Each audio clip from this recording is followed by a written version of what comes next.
Vers 2006, on a commencé à voir apparaître des médicaments en préclinique d'abord, et puis après les premiers essais cliniques, on s'est aperçu qu'on avait enfin trouvé des médicaments qui allaient changer le pronostic de cette maladie, c'est-à-dire qui allaient vraiment, de façon prouvée sur le plan statistique, être capable de prolonger la durée de vie des patients, parce que jusqu'à présent, la durée de vie des patients métastatiques, c'était en moyenne de 1 an. Donc la première thérapie qui a montré son efficacité, c'est une immunothérapie. Alors immunothérapie, ça veut dire qu'on agit sur le système immunitaire. En fait, c'est un effet indirect. On agit sur l'immunité pour que les cellules de l'immunité aillent détruire la tumeur. Donc c'est un concept bien particulier.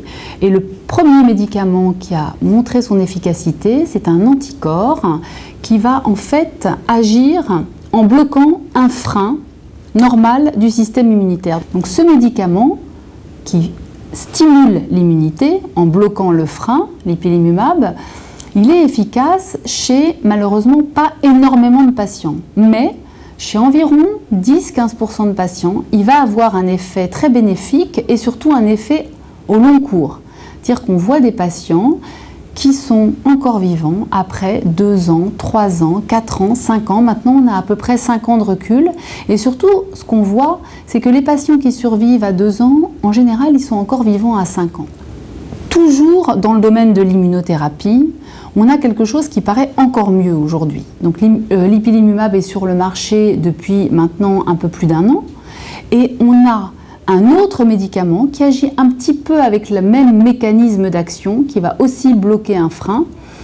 Donc ce sont des anticorps, je dis ce sont parce qu'il y a plusieurs médicaments qui sont en développement en ce moment, mais qui ont le même mécanisme d'action. Ce sont des anticorps qui bloquent un récepteur qui s'appelle PD1.